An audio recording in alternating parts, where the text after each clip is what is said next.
Et direction la Corrèze, à présent, à moins de 3 semaines de l'ouverture du nouvel aéroport de Brive, certaines communes s'interrogent sur l'avenir paisible de leur lieu de vie. Exemple à Nespoul, qui se trouve être à proximité du site. Julie Radnac et Virginie Beaulieu. On l'appelle Brive-Souillac et depuis peu Brive, vallée de la Dordogne.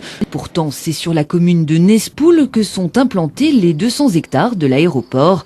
À peine 1 kilomètre à vol d'oiseau entre le tarmac et ce paisible centre-bourg. Un voisin bruyant dont personne ici ne voulait au bout de son jardin. Protestations, réunions, pétitions, rien n'y a fait. Las, les 611 habitants se sont résignés à cette cohabitation forcée. Ils ont fait les tests au mois d'avril. Et les avions font beaucoup de bruit. Donc nous, non, on n'est pas trop contents. Paradoxalement, ce ne sont pas les avions de ligne qui suscitent le plus de réserves, mais bien l'aviation de loisirs. Les 3 aéroclubs de Brive-la-Roche font partie du déménagement, avec dans leur carton ULM, Cessna et autres Robin du Bruit. Il va vraiment falloir que ces aviateurs prennent conscience de l'environnement qui est en dessous de leurs ailes, et trouvent des comportements adéquats. Pour les y aider, une charte de l'environnement a été ratifiée en préfecture par les clubs, les élus et les associations de riverains. Ce texte interdit notamment les vols de nuit, certaines catégories du LM. Il encadre aussi les altitudes de survol et l'atterrissage des hélicoptères. On a essayé de gérer tous ces bruits avec des fréquences variables pour permettre une certaine tranquillité aux heures où on le souhaitait. En cas d'infraction, des cahiers de doléances dans les mairies de Nespoul et Cressinsac permettront d'enregistrer les plaintes. Des précautions superflues pour certains qui préfèrent voir le bon côté des choses. On est un peu éloigné, donc avec de la publicité, peut-être que ça apportera du monde, ouais, ça serait bien. Je pense que ça va devenir jamais Orly, ça va rester un petit aéroport, voilà. Enjeu désormais, le point d'équilibre entre nuisances et retombées positives.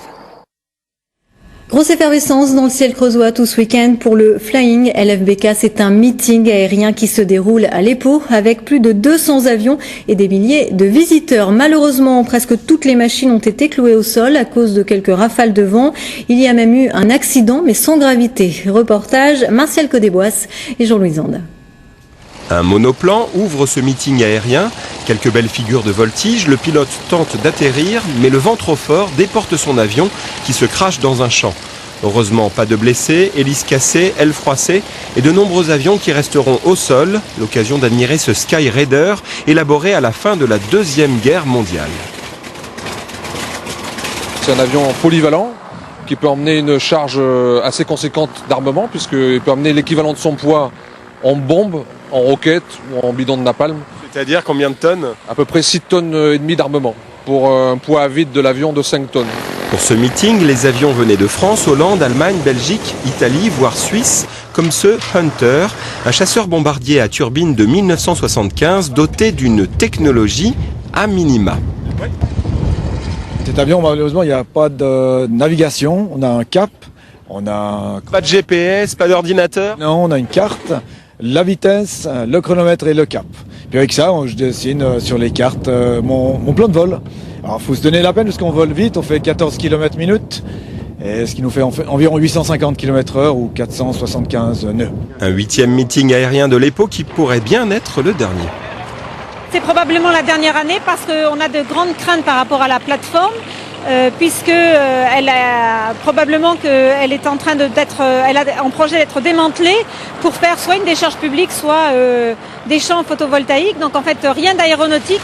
Malgré ces menaces qui pèsent sur un des derniers aérodromes de Creuse et un meeting en demi-teinte, quelques centaines de spectateurs ont tout de même pu lécher les yeux ces légendes du ciel.